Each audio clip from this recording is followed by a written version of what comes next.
Yes, welcome back. This is A RAP CRITIC. I am your host, Bleak16 from Plates and Crates. And no, I'm not springing a fraternal twin on you that I never, told y'all about before. This is my sis from none other than the prestigious H.U. You know? Yeah. And we go back like car seats, and this is the West Side connection all day, even though I'm originally from the East. This is my Cali homie. And part of the reason why we named the scale what we name it, Rap Ruler, the 16 scale, around these parts we call it I Used to Love a Scale, and that's because of this woman. And so with no further ado, can you introduce yourself? Well, what up? I'm Swan. I'm founder of Black Like Vanilla, a brand that highlights Black history, Black culture, Black news, and Black excellence. I'm here to talk some smack with my brother, and I'm just grateful to be here. Thank you. You say talking smack, but this whole time you've been sounding like you do this for a living. You've been sounding like a real journalist. So, you were School of Business, weren't you? Not School of Communications, right? I was School of B, but in hindsight, I wonder how I would have done it in School of C. But everything happens the way it's supposed to, and School of B is where I bleed for. So Let me tell you this, Swan. You would. I'd rather walk down that hill. Swan, you would have killed it in any school, whether you were in School of C, School of Pharmaceuticals, or in the Chadwick Boseman School of Fine Arts. Hello. With Dean Felicia Rashad, but we could talk about that later. Okay. Talk about that for many more days. If you have not already, take a moment to like and subscribe to the channel. And while you're at it, go follow Black Like Vanilla on all social media platforms. And go to the website too, because there's merch there like these shirts we rocking. I would pop your collar if I can remember which damn hand. Let's see if we can time this. 1, 2, 3. We tried, y'all. We tried. So if you have not watched the first video, then you're late. You need to go back and catch up. We are on video 2, reviewing category 2 of the sophomore album by artist formerly known as Common Sense, Resurrection. And in video 2, what we go over is the rap performance on the album. So now we get to the technicalities of things and how good of a rapper Common was on this. And so the first dimension we want to talk about is personality and charisma. How much personality and charisma did young Common show on this album? Oh, he definitely came through on this. Especially like I mentioned before in the first part that I found this album after 10 years after it had been released. So I already had an idea of Common, right? Like I think he had already gone through his Erykah Badu stage as well. So to hop into Resurrection, his personality was very apparent in that. It almost helped me understand how we got to the Common that was at that current time. When I first heard it, it gave me context and backdrop, and it made me like him even more because, he was playful, but he was also very serious, and he made you think.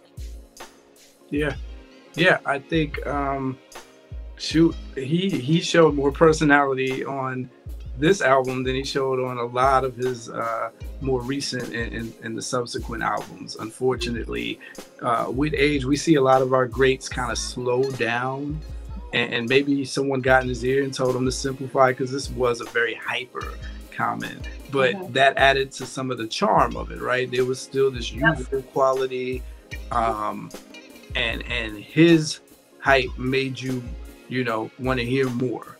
It really reminds me of, man, like to see LL. Like when you think of who LL used to be in the rap game, people feared him. He was like the eat 'em up rapper, like the battle guy, right? And then by the time I think about later years when he was putting out songs where he was doing the touch it wide open, he touch it wide open chip, touch it wide open. I'm like, this is the dude who was like ripping, you know? It's like they just start talking over tracks. Like when people think of Common now, they really think of this guy who kind of talks.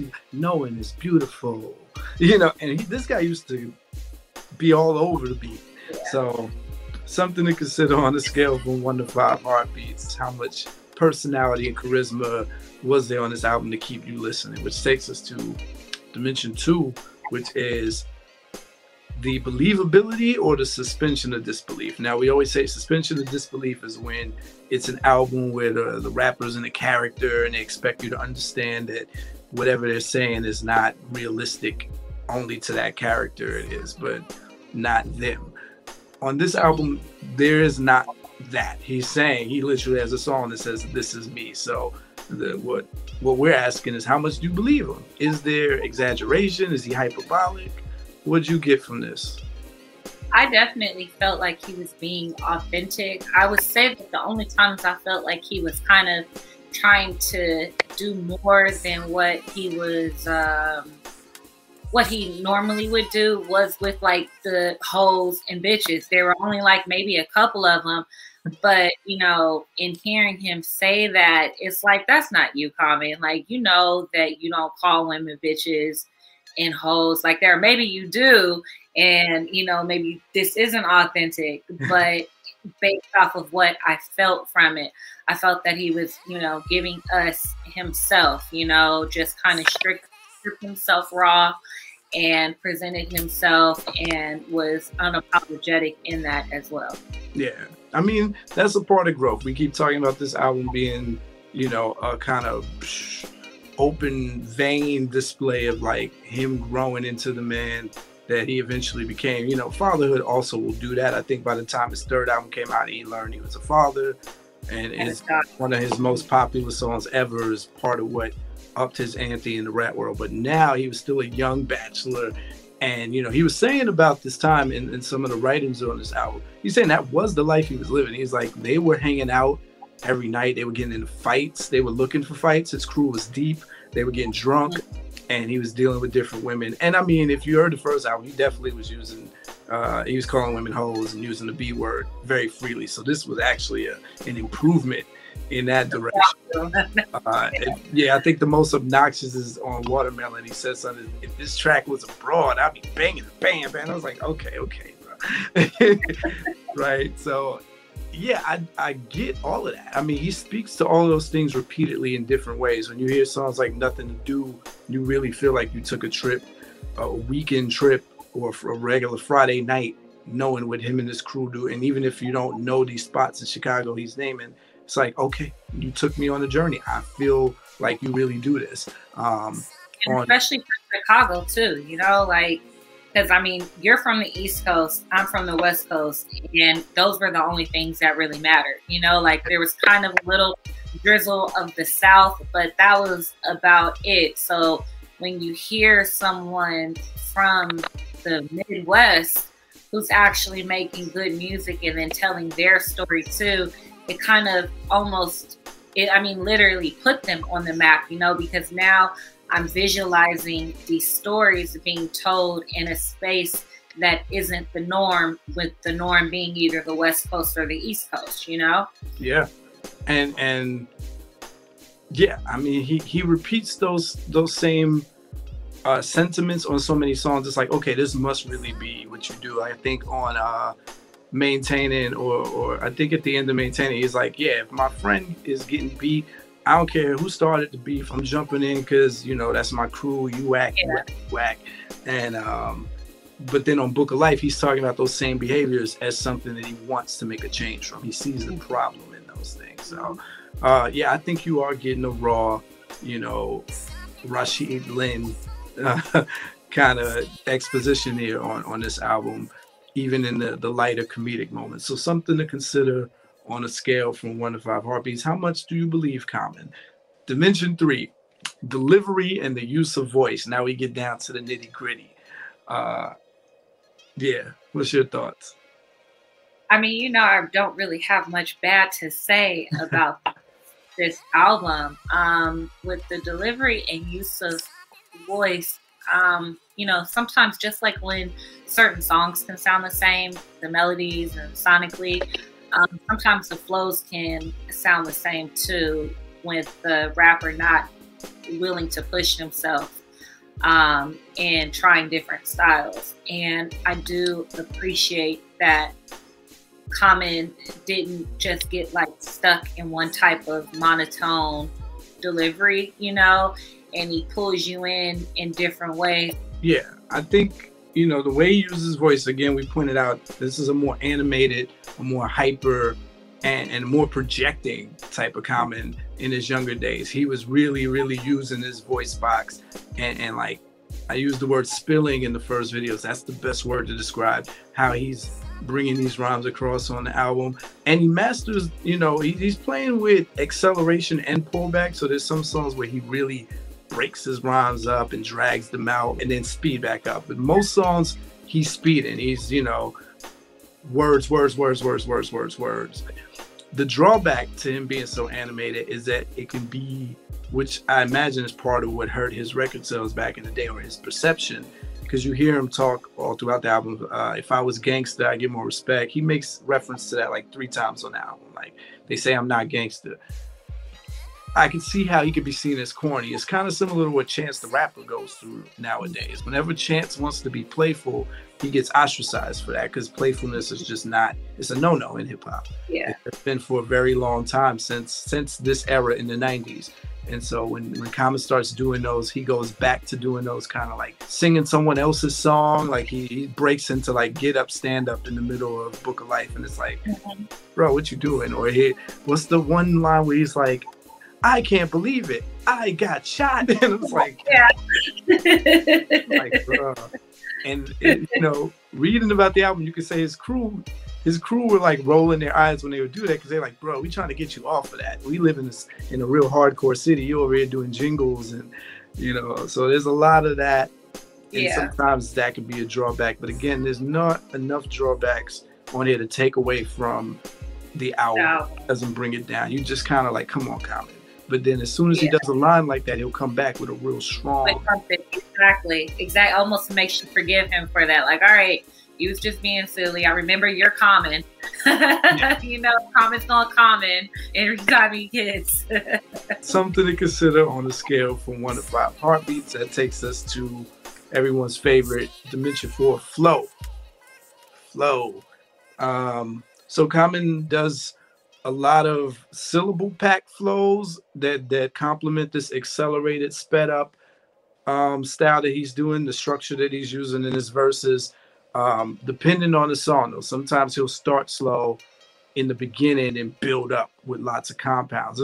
We call them compounds when you stack, because like Resurrection, again, he comes in, he's like, I'm staggering, gathering, and he goes, like 8 of those words rhyme in sequence. We talked about this when we talked about Twista's album, this concept of hollow rhymes. And so hollow rhymes is when an entire sequence of sentences rhyme. And Common does that on what's the second verse of Resurrection. In the video, it's the 3rd verse, but on the album, it's the 2nd verse, where everything rhymes with this sequence where he's like, I've been right, I've been night, the wind tight, I spin nights, I've been dikes, like almost the entire verse, until he breaks it up with like this repeated thing. Anyway, doing that with a faster flow pattern, that is not easy to do. If I ask Swan to write a rap right now, you know, it's not just something anyone could pull out their head. Rhyming red, said Fred, and doing it up.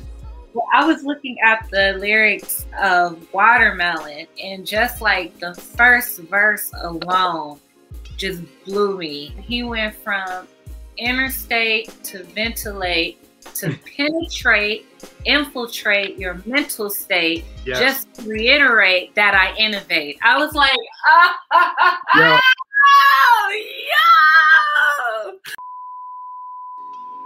As far as how he made a way of having all those words work together and they still rhyme too. But then you have a song, one of my favorite in regards to flow is because it has so many different flows, is Rich Man Poor Man. Because, like, you know, he starts off with the you know, oh wait, no, the one they call PDD. I'm from Island, and so it's like it's a little sing-songy, and then he goes straight into the rhyme. You know what I'm saying? So it's like it's kind of like he has you here, and then he takes you into some good lyrics, and then flips it up with the hook. You know, so it just keeps you interested because it's like, you know, I don't know what he's going to throw in with it. You know, it could be some corny shit, or it could be some fun shit, or it could be some serious shit, but he keeps it interesting. One of my friends, he used this term, he said, you got to keep it kinky. And Common keeps it kinky. Nice. I love that. I might adopt that. You gotta adopt that. Give you and your friend credit every time. Just give credit. When we talk about the features on the album, you know, you could tell, and there's that concept of still sharpen and still. You could tell all three of them, No ID, Why Not, Common, when they all appreciated words being crafted in a certain way, but it seems like Common, out of the three of them, cared more about how he flowed and delivered those words, because even though they're all doing clever things with words on all their song, I tell you again, Why Not's flow that he uses, it's that kind of, it comes from that slick Rick school of thought. He probably thought he was being so smooth with it, but rappers who choose to use that kind of approach, that little Kwame voice, that and I don't,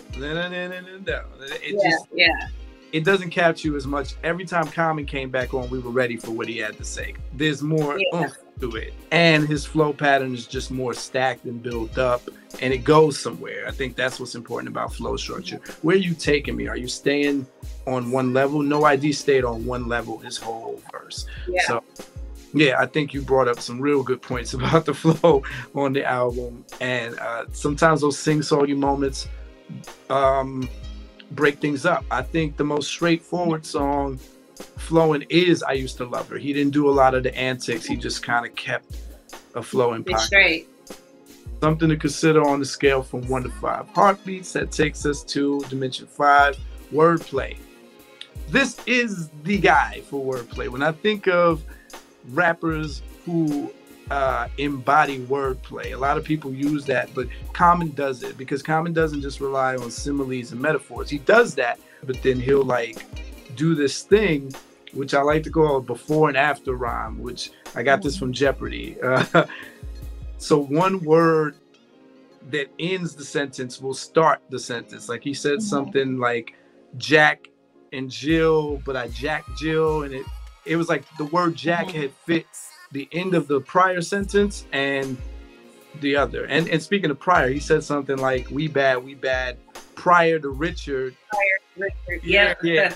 So he does a lot of those before and after rhymes. Common does similes, he does metaphors, but he'll also do that before and after thing that I talked about.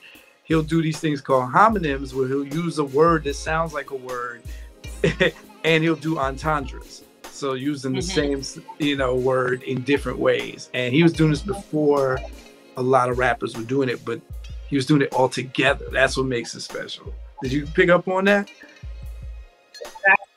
Absolutely. And I feel like it kind of makes other rappers have to step their game up in a way, because it's like, the metaphors was a big thing, but to actually put thought into the different waves of wordplay.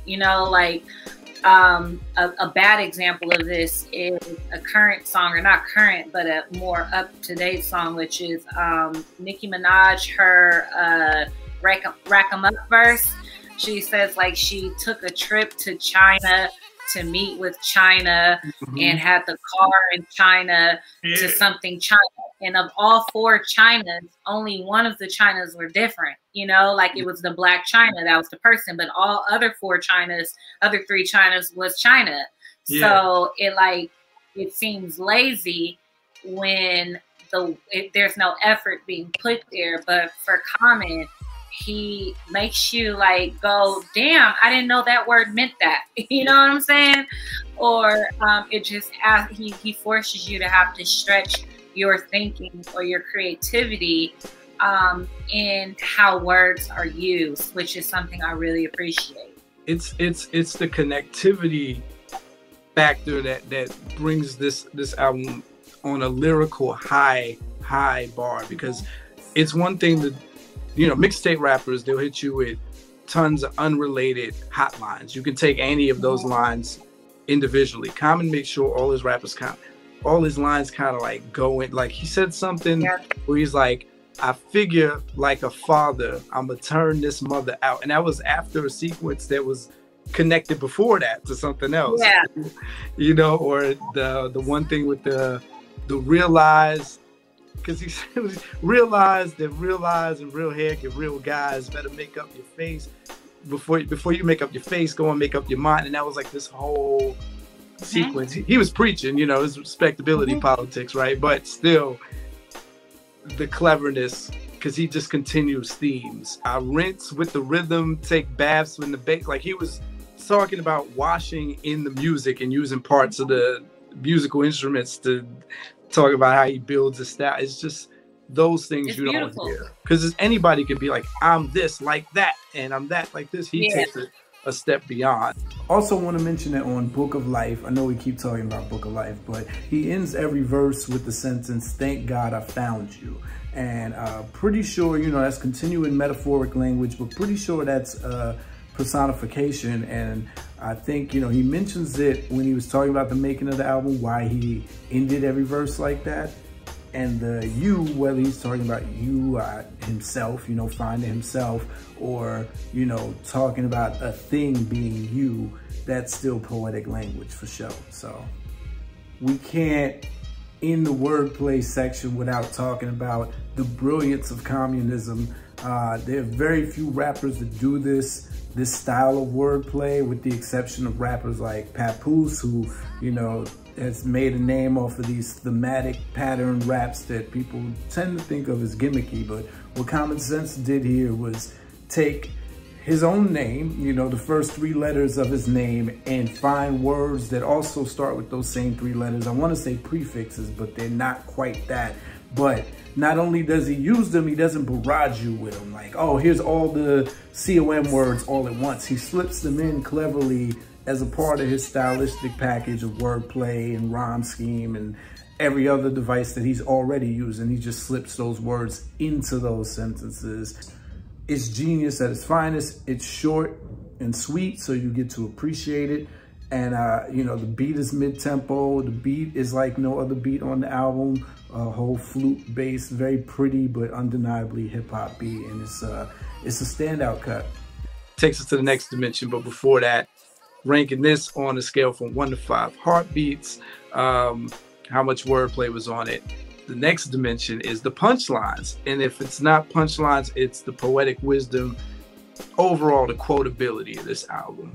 Can you take lines from here? Can you take verses, read them as works of poetry? Or if we played this a cappella, would this get ooh and ah reaction?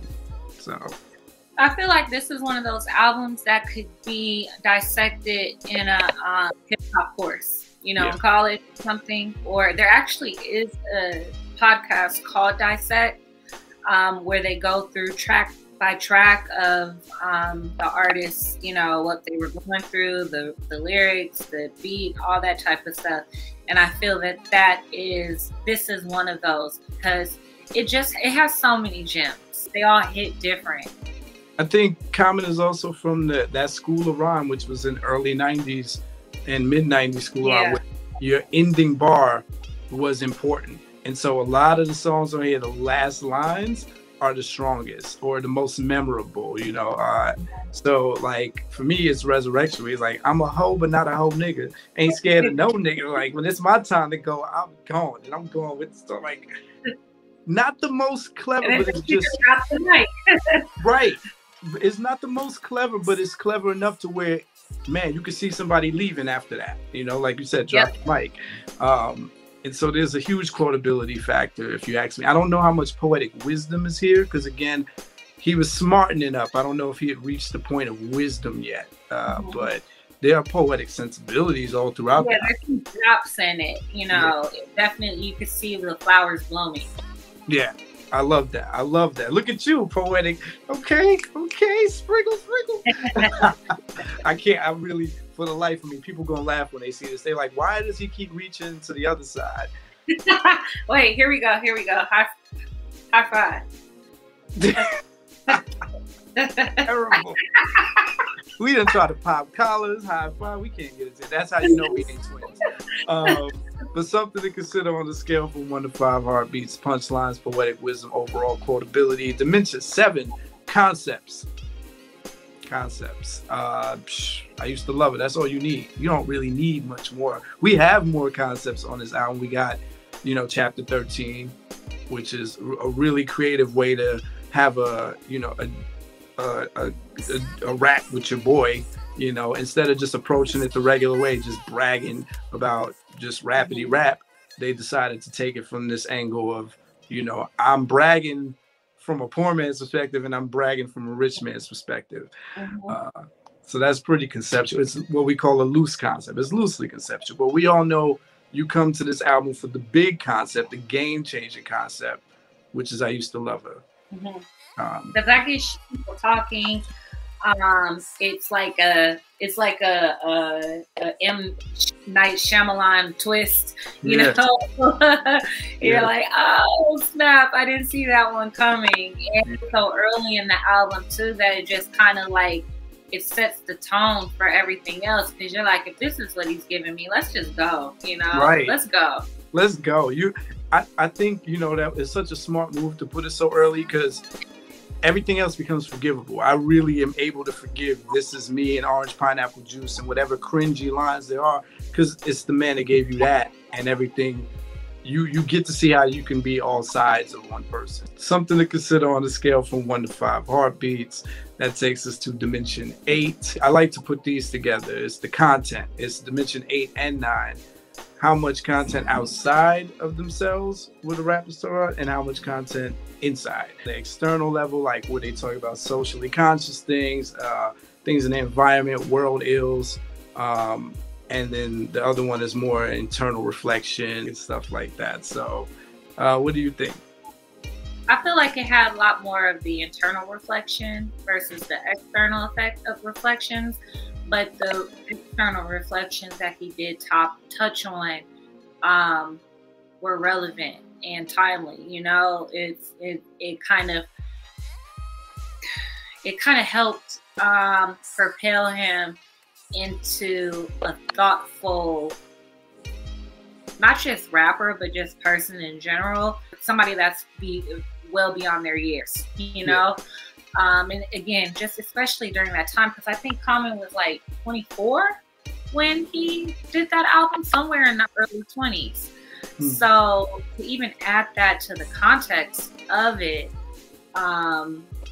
I think that he did a good job as far as tapping in to himself internally, and then just sprinkling in bits and pieces of those external influences around him as well. Man, I couldn't have put that better. Yeah, you're right. There's not a lot of, he's not making social commentary. He's not talking about anything outside of his world. He's taking you into his world here. I really felt like I was in mid-90s Chicago, based on what, some of my Chicago homies from Howard described growing up there being like, but not in any way where he was like, oh, we got to get the homeless off the corner, the fiends off the block. The government doesn't, this is not that common yet. He doesn't care. No. He honestly didn't care. Not at all. He's just talking his shit. But he was doing, like you said, these deep dives, like these journal entries. Man, I got to stop drinking. I'm sitting in my mama's couch. I need to get on with my life, and I need to figure out what happens next. And you'll hear that on, even on the braggy songs, he'll slip that in a little bit. On This Is Me, as silly as that was, and as much as it sounded like a freestyle, he does say stuff like, picture me claiming to be something that I'm not. I'm not a gangster. I never shot nobody. I never stabbed nobody, or Orange Pineapple. Right. Yeah, he's doing it in his common style, and he's saying be yourself, you know. So there's, like you said, the seeds, the flowers of message music coming out, but not to the world. Common does a lot more world talk now, you know, but here this was him taking a moment to look at his reflection in the mirror, probably, you know, with a beer in his hand, stopping and looking like, damn, Joe, that's me. And that was the beginning. So something to consider on a scale from 1 to 5 heartbeats. Takes us to the very final dimension, dimension 10, storytelling. Storytelling. On the 3rd verse of chapter 13, he decides to tell a story in the form of one of those old inappropriate jokes that would never make it in today's society. But we grew up on these kind of jokes, the whole black man, white man, Chinese man. I don't know why it was always those 3 races, but he makes it so good. You would not think that that joke would translate well into a whole rap verse. He turned that joke into a rap verse. It reminds me of like when Nelly turned the hand game the girls play into a hit song. It's like sometimes if you know how to do it, you can make it work. Simplicity can work in your favor. I'm really sitting there listening to the verse like, oh, what happens to these 3 guys? Like, turn into a barbecue shack. I swear every time I want barbecue after I hear that. Hilarious. So, like, even when he's not trying to tell a story, he gets descriptive. Like Book of Life, he does go into some descriptive pockets. Nothing to do. It's like, it's not a past tense story. It's like a present tense and future tense, because he's telling you stuff they do and stuff they will do. You know, if you're able to take a listener into a scene, you know, it's very powerful, you know, because you're taking them, you're almost using what 2 or 3 senses, because, you know, or I'm hearing it, but I'm seeing with my eyes. I don't see it, but I see something. And that is extremely powerful to take the person there. It through one sense, it's amazing. That's a skill. Absolutely. And that, you know, we say the reason this one made it as a dimension is because the old rule used to be you're not a good rapper unless you can tell a story. At some point in the turn of the century, that no longer mattered, but, you know, it's still a defining characteristic of the greats. So that's why we end with that. We all know the greatest story on this album is I Used to Love Her. So it's the biggest concept and the biggest story on this album, and one of the greatest concepts and stories in music and hip hop history. So something to consider on the scale from 1 to 5 heartbeats on the the I Used to Love Her scale. And man, I cannot thank enough my sis for coming through. Swan, Jill of many trades, man. Black Like Vanilla, at Black Like Vanilla if you're following on Twitter and Instagram, at Plates and Crates if you're following on Instagram. Y'all know what to do. Like and subscribe. Go follow. In due time, I'm gonna get you these tallies and votes from Swan about where in the classic, you know, library and pantheon does this classic rank, because we know it's a classic. It's just how much of a classic is this classic. Tell a friend to come to the channel, put their votes in. We're trying to grow this and build this global hip-hop community. And it's been a pleasure, Swan, my homie. Thank you, and thank y'all for tuning in. Y'all know what it is. Until then, F a Rap Critic. They talk about it while I live it. Bow.